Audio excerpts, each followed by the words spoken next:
It's generally accepted that humans and all life on Earth evolved from simple organisms, gradually becoming more complex and more specialized with the passing of time.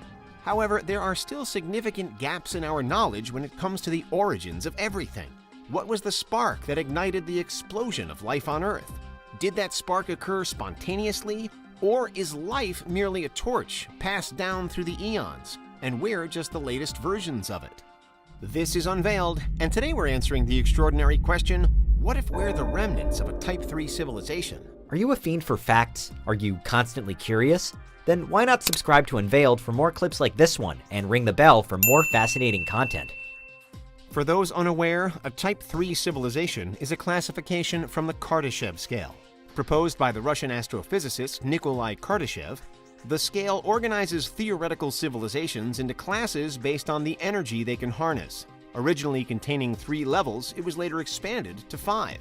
Briefly, a Type I can harness all planetary energy sources with 100% efficiency. Type II can harness all energy from a nearby star via megastructures like a Dyson sphere. Type III, the original upper limit, and the civilization we're exploring today, would have the ability to harness all energy in a galaxy.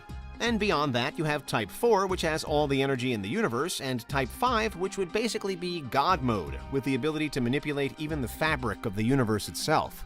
So where does that leave us? Well, we're somewhere between 0 and 1. A roughly 0.7 level civilization, according to calculations made by Carl Sagan. We're no longer Stone Age hunter-gatherers at around 0.2 on Kardashev's scale, but we also cannot harness the full potential of our planet yet. The physicist Michio Kaku figures that within 100 to 200 years, humans might advance beyond Type I. But for today's question, if we're still not even beyond the first level, how could we possibly have descended from a Type III time? Well, while we might suppose an extremely advanced civilization like a Type III would live in the far reaches of outer space, far away from our world and reality, there's a chance they could be a lot closer. Like right here on Earth close. Broadly speaking, if everything we've ever known was to constitute the remnants of another society, then it would mean that a Type III civilization must have either long since died off on this planet, or at least in this galaxy, or long since moved away, leaving only traces of themselves behind. And while that may all sound a lot like science fiction or a conspiracy theory, some legitimate questions are being raised within the scientific community about what the planet was like long before we arrived. One problem is that it's difficult to find direct evidence of extremely old things. While it stands to reason to expect remnants of an ancient civilization to be buried in the earth, that's not likely to be the case. Artifacts from thousands or tens of thousands of years ago are relatively easy to find. But when looking for something that's millions or tens of millions of years old, it's almost impossible.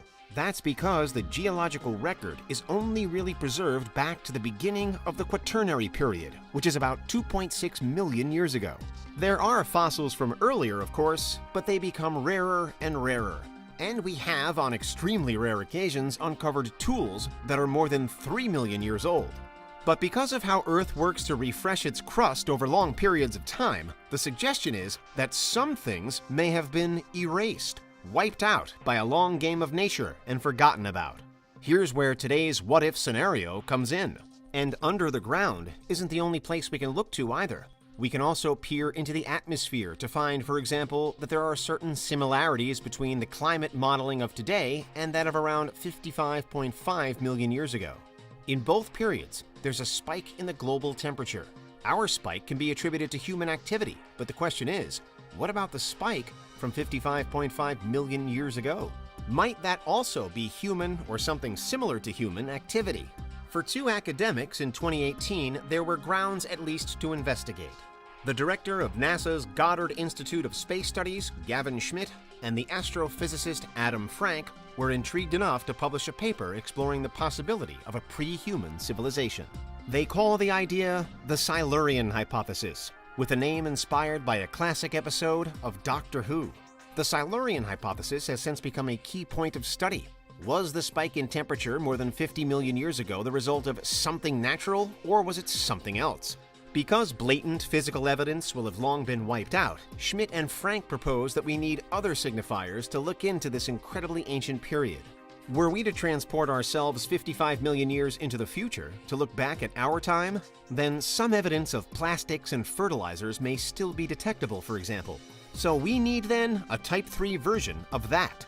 Perhaps an advanced society would leave behind similar chemical traces, and that would, if nothing else, tell us something about our own progress.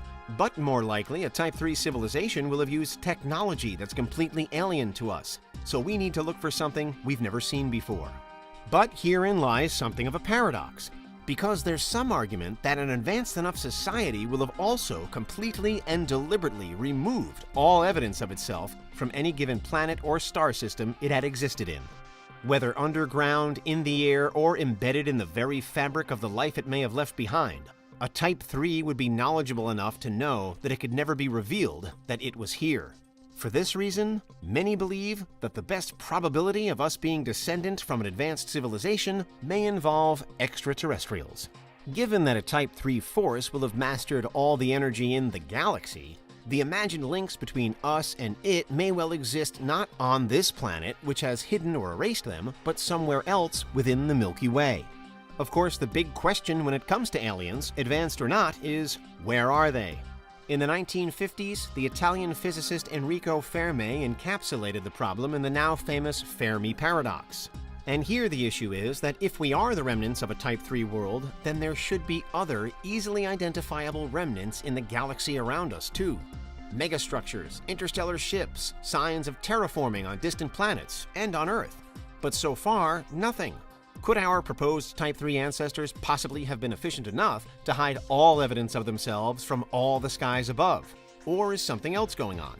In the 1970s, the US scientist Michael Hart proposed 4 potential reasons why we haven't encountered aliens on Earth yet.